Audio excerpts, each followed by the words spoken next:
Does the fight with John Jones, you never talk about it. Does it still bother you about the judging, or you just, it is what it is? Well, it is what it is. It's something that I would like to address, like in the future, kind of come together with fighters and organizations and create a proper, like, how to become a judge criteria, instead of like, oh, you have experience in boxing and you have 40 years of judging, blah, blah, blah.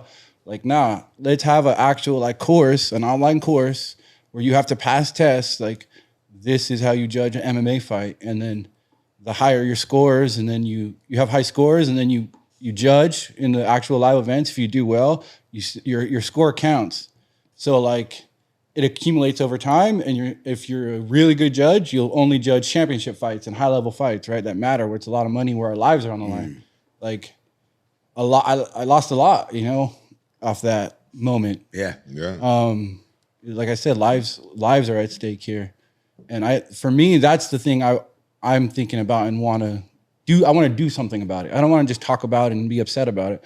I want to go and actually do something about it when it's all said and done.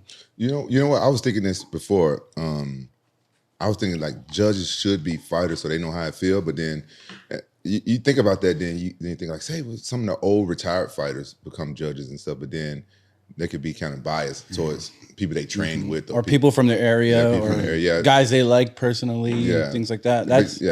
And I also believe judges should be in another room with headphones on, that's just quiet, in another room with just a screen in front of them. That's a great point. And then you just mark based on what you're seeing, not what you're hearing from the crowd. You know what I mean?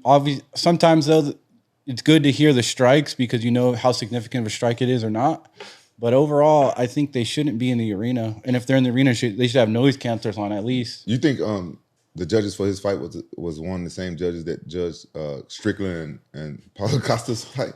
I don't know. The judges for the Strickland Paulo Costa fight, that one judge, I don't know if he should ever be allowed to judge again. Yeah, what do you say, like 49, 48? Something crazy. I mean, 49, 46 or something like that? Like 4 rounds to Paulo Costa. Yeah, but I would have gave the fight to Paulo Costa. I'm just saying. But that's just because you don't like Strickland's style. But not technically speaking, no, he definitely would not get that.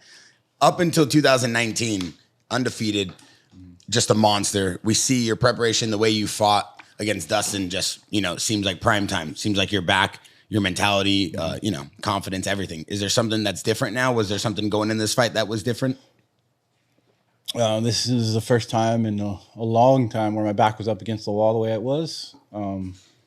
But this camp, I really just made it all about me and what I need, not about really anything else. It was what I need, and then leaning on my faith. I started getting really into my faith and Jesus and his struggles and God and the creation of earth, everything. I really started really getting into it.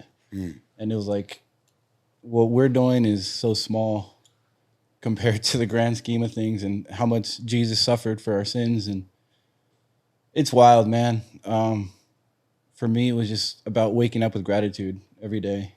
And it's easier to go to training. It's easier to work hard. It's easy to accept criticism and coaching when you're grateful for everybody in the room and every day. Because I had those blood clots in January, and they were like, all right, well, shit, man, you might not wake up tomorrow. So if you wake up for the next 4 weeks, then you're good. If not, well, then you're not. So like that gave me a super like, I'm alive today. Let's make the most of it every day.